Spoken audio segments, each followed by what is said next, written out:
মার্কিন president Donald Trump প্রথমবার যখন যুক্তরাষ্ট্রের প্রেসিডেন্ট হন সেই সময়ই ভারতকে শুল্কের রাজা বলে কটাক্ষ করেছিলেন। দ্বিতীয় দফায় ক্ষমতায় আসার পর আরও আগ্রাসী অবস্থান নিয়েছেন তিনি। সম্প্রতি বন্ধু দুই দেশ যুক্তরাষ্ট্র ও ভারত শুল্ক নিয়ে পড়েছেন টানাপোড়েনে, আর তারই অংশ হিসেবে ভারতকে একের পর এক হুঁশিয়ারি দিচ্ছে যুক্তরাষ্ট্র।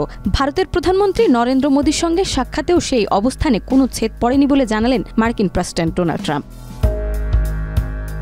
ভারতীয় বিভিন্ন সংবাদ মাধ্যম জানিয়েছে, যুক্তরাষ্ট্রের পণ্যের উপর ভারত যে হারে শুল্ক বসায়, পাল্টা সেই হারে ভারতীয় পণ্যের উপর শুল্ক বসিয়েছে ট্রাম্প। কোটি মানুষের আস্থার ভালোবাসায় 11 বারের মতো দেশের 1 নম্বর রেফ্রিজারেটর ব্র্যান্ড ওয়ালটন।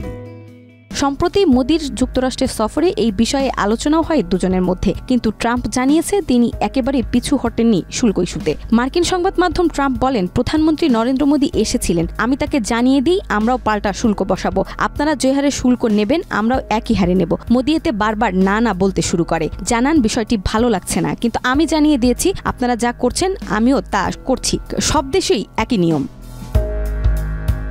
ট্রাম্প জানান, পৃথিবীর মধ্যে ভারতই যুক্তরাষ্ট্রের কাছ থেকে সর্বোচ্চ শুল্ক আদায় করে, বিশেষ করে গাড়ির উপর 100% পর্যন্ত শুল্ক নেওয়া হয়। এভাবে চললে ভারতের বাজারে ব্যবসা করা সম্ভব নয়। দেশটি যুক্তরাষ্ট্রের সঙ্গে অন্যায় করছে বলেও জানান ট্রাম্প।